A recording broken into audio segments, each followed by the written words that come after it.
The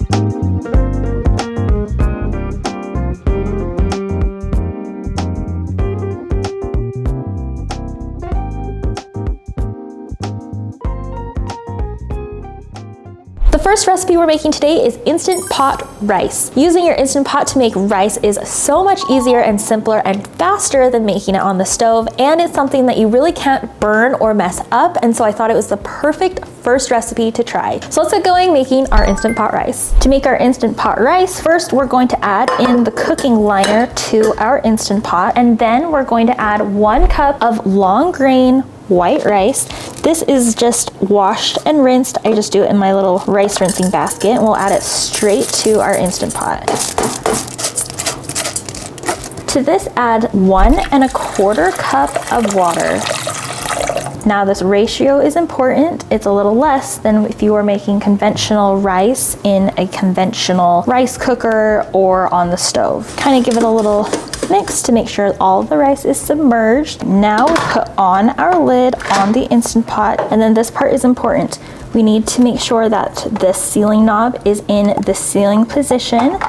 If you have a model that doesn't have this knob, it's an automatic one. So put it to the sealing position. From here, we're going to press pressure cook and adjust the time using these arrows to 3 minutes. And then it will pause, say on, and now you know that the Instant Pot is heating up. It will take about 3 to 4 minutes for it to start pressure cooking, and then the time is going to start. So now this says 3 minutes. That means that it is cooking for 3 minutes on high pressure, and this will start counting down. We want to cook this rice for 3 minutes on high pressure with a 10-minute natural pressure release. That means that after this counts down 3, 2, 1, it will say L000.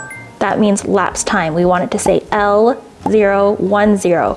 Lapse time 10 minutes, and that means that the pressure cooker is coming down and it is releasing the pressure on its own. Now that the Instant Pot has been naturally releasing pressure for 10 minutes, we're going to release the rest of the pressure. So you can see that the pin is still up. We're going to turn the sealing knob from the sealing position to the venting position. This removes the rest of the steam and the pressure from the Instant Pot. You can tell that it's not super strong. That's because it's had 10 minutes to let go of some of that steam. And you just heard that the pin just dropped, and now we can open the lid.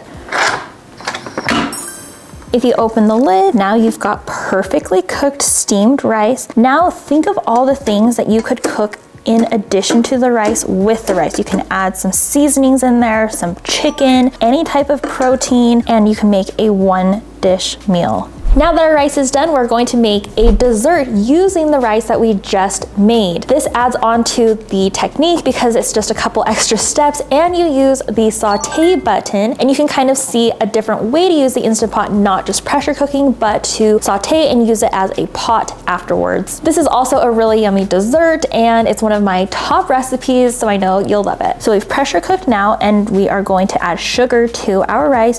You can go anywhere from 1/4 cup to 3/4 or even a full cup of sugar, depending on how sweet you like it. We like it right about 1/2 cup to 3/4 cup. And I've also used a sweetener with this, so you don't have to use just straight sugar. You can use a different kind of sweetener if you like that. And the rice is still steaming hot, so we're going to just stir the rice into the sugar and help the sugar dissolve. Next, press cancel on the Instant Pot to turn it off, and then press the saute button and start it. So to our sugary rice, we're going to add 1.5 cups of milk and stir that for just a sec. So what I like to do is just add 2 cups of water to a liquid measuring cup, and then pour in 1.5 cups of milk into here, and then take 2 eggs and crack them into the remaining 1/2 cup of milk. Now whisk this up. Now the egg mixture is what's going to make our rice pudding nice and thick. So once it starts bubbling a little bit, slowly start pouring in the egg mixture, and this is going to make it thick and custardy. Now simmer this on the saute function for about 5 minutes or until you reach your desired thickness. If the rice pudding gets too bubbly and it's heating up too fast, what you can do is press cancel, turn off the saute function, and turn it to low saute, by pressing the saute button and then pressing adjust until it says low. This has been cooking for about 5 minutes and you can tell that it's bubbling and that it has thickened up. You can tell when it's ready when you mix it and it coats the back of a spoon like this. And like I said, if you need to lower the heat right now, do so you're not splattering rice pudding all over your face. Now that it's thick, I'm going to press the cancel button to turn off saute mode, and then I'm going to add 1 tablespoon of vanilla bean paste. This stuff is very thick, but it's basically the same thing as vanilla. You can just see all those beautiful vanilla beans.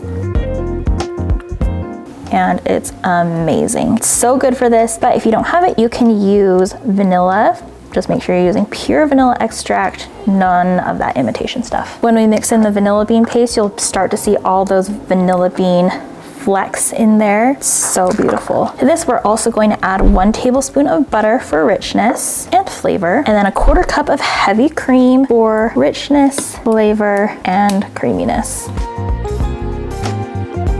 Now we're going to scoop some of that amazing rice pudding into our bowl, and we like to enjoy ours with cinnamon. This is our favorite rice pudding. Look how good this is. You can see those vanilla bean specks. It's perfect for a cold day, for when you're sick, and we like to serve ours with a little cinnamon. If you like yours with raisins, you can add those after the fact, or you can do those when you add in the first 1.5 cups of milk to let them plump up a little bit. We love rice pudding at our house, and enjoy. This next recipe is Instant Pot broccoli, and while it's just 1 ingredient and it's really simple, it does take a little bit of technique, and that is why I wanted to do it next. 1, you only cook it for 0 minutes, so it's really quick, and so you kind of have to pay attention. And then the other part is that you do a quick release. That means that you don't wait at all after the pressure cooking has finished, because you want to just let go of all that pressure as soon as possible so the broccoli does not overcook. This one does take a tiny bit more technique than just making rice, because you can overcook it. So this one's a tiny bit more challenging, but it's still a really easy and good beginner recipe. Let's get going. So first, just get broccoli, and you want to make sure you cut up any large chunks like this. You want to cut into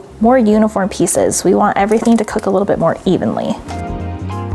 I've got all my broccoli pieces in a steamer basket. You don't necessarily need to have a steamer basket, but I do think it's the #1 accessory that you should buy. You can watch my which Instant Pot accessories to buy video. I'll link that in here, and you can see what you should and shouldn't buy. So now that the broccoli is all in pieces, I have it in a basket and I've already washed it. We're going to put it in the Instant Pot. I'm going to place my steamer basket full of broccoli florets into the Instant Pot, and this is a 6-quart Instant Pot. I'm adding 3/4 of a cup of water. Not 1 cup of water, not any more or less, 3/4 of a cup. Now put the lid on your Instant Pot, turn the knob to the sealing position, not venting, and we are going to cook this for 0 minutes. So that means we're gonna press manual or pressure cook and put this to 0 minutes. That means that it's going to come up to pressure, and immediately after it has come up to pressure, we're going to depressurize it. It cooks that quickly. Now it says on, it's registering, it's heating up. As soon as this beeps and it says L000, then we are going to turn the sealing knob from the sealing to the venting position. It's going to be a lot more violent than the last one because there's a lot of pressure in there, and it's just brand new and fresh. The Instant Pot just beeped. It says L000, and we're going to immediately do a quick release. Can we agree there is nothing worse than overcooked broccoli? So that is why we immediately have to take off the lid, and you can use this broccoli, eat it right away. If for whatever reason your broccoli is not fork tender and it's not ready to go like this, what you can do is just put the lid back on. Don't do anything, just let it cook with the residual steam and the residual heat, and it will be perfectly cooked. But isn't that so much easier than boiling or trying to steam this on the stove? We make several pounds of broccoli each week and just try and add it to every meal. It's so simple to do it in the Instant Pot. This next recipe we're making is my Instant Pot Alfredo recipe. Now this one is really simple, it's really easy. It only takes about 15 to 20 20 minutes start to finish, but there is a little bit more technique. There's a couple more ingredients involved, and so I thought this would be a good way to build your confidence in making an actual dish, an actual meal versus just a couple ingredients. Start out with 1.5 cups of chicken broth. I just use water reconstituted with the Better Than bouillon. I use this every single day. 2 cups of heavy cream, 1 teaspoon of minced garlic, or you can use garlic powder, 1 teaspoon of salt, 1/4 teaspoon ground pepper, 1 teaspoon of dried parsley, and 2 tablespoons of butter. To this, I'm adding 8 ounces of fettuccine noodles, and since you can see that they're not going to fit in the Instant Pot like this, we are going to snap them in half and then alternate them in the Instant Pot so they don't stick. Now, if you want, you can add chicken tenderloins or pieces of chicken breast to this recipe. I also have a shrimp fettuccine Alfredo recipe where you put this frozen shrimp in after it's done pressure cooking, but we're just making the traditional today. So next, pat down the noodles so they get submerged in the liquid as best as you can. And that's it. We're going to put the lid on the Instant Pot, turn the knob to the sealing position, and we're going to cook this for 7 minutes. So press the manual or pressure cook button, adjust to 7 minutes on high pressure, and then we're going to do a 5-minute natural pressure release. So 7 minutes pressure cooking, and then until it says L5 is the natural pressure release. After the 7-minute natural pressure release, there's still going to be some steam in there, so you need to do a quick release on the rest of the pressure and carefully open the lid, and we have our Alfredo. Now stir this around. We want to make sure the noodles are broken up, and you'll see it's a little thin looking, but that's okay. It's going to thicken up right away. It smells so good. If you want to add like some canned chopped clams in here, that would be delicious. Some frozen shrimp, so good. So stir this around. We want to make sure that the noodles are broken up, and we want to give this a chance to kind of just release some of that heat. Perfect. To this, I'm going to slowly sprinkle in 1/2 cup of shredded Parmesan cheese, very slowly because we don't want it to clump up, seize, and we just want to slowly emulsify this into the sauce. Now we'll serve this up with our Instant Pot broccoli and enjoy. And there's the finished dish. We've got our Instant Pot Alfredo and our Instant Pot broccoli. This is like a 15-minute meal start to finish. You're doing so good. After all these recipes, you are almost ready to do just about anything. So this last recipe is my loaded Instant Pot baked potato soup recipe. It's so good, and so many people who are just starting out with their Instant Pot text me or message me and say, this is the first thing I made. It's so good. Thank you so much. It's so easy. I wanted to share a soup recipe because making soup in the Instant Pot is an absolute game changer. It cooks so quickly. You can do it in one pot. You don't have to babysit something on the stove. So this is perfect. This particular recipe also shows a couple different techniques. You're going to saute. I also wanted to show that you can make really easy mashed potatoes in the Instant Pot using the first part of this recipe, and then just show how easy it is to just mix everything up and how quickly it cooks. So let's make our loaded baked potato soup. To begin, press the saute button on the Instant Pot and put it on more or high. Then we're going to add 3 to 5 pieces of thick cut bacon that have been cut into lardons into the Instant Pot, and we're going to saute these down, render down the fat, and just let these crisp up. After the bacon has crisped up, remove it to a separate container. And it's okay if you leave some in the pot, it'll just add some flavor. I just don't like pressure cooking with the bacon because I find that it tends to get a little like soggy almost, but it does add good flavor. To this, we're adding 5 cups of peeled and diced potatoes, or we can use a bag of frozen hash brown potatoes directly to the pot. To this, add 2 cups of chicken broth, 2 tablespoons of minced onion flakes, 1 tablespoon of minced garlic, and 1 teaspoon of salt and 1/2 teaspoon of pepper. Mix this all together. Now place the lid on your Instant Pot. Turn the knob to the sealing position, then press the manual or pressure cook button, and we're going to cook this for 3 minutes. After pressure cooking, we're going to do a quick release and then release the rest of the pressure. And now essentially we just have potatoes. So if you want to just smash them down a couple of times, we don't want to make mashed potatoes. We just want to smash them up a little bit so that our soup has a little bit more creaminess and not as big of chunks. If you like this method, make sure you watch my frozen hash brown mashed potato hack because this is the exact same way you make them. To this, add 1 cup of heavy cream and 1 cup of milk. Today, I'm just using 2 cups of half and half and 1 cup of sour cream. Now mix this together because we want to distribute those cold ingredients into this piping hot soup before we add the cheese.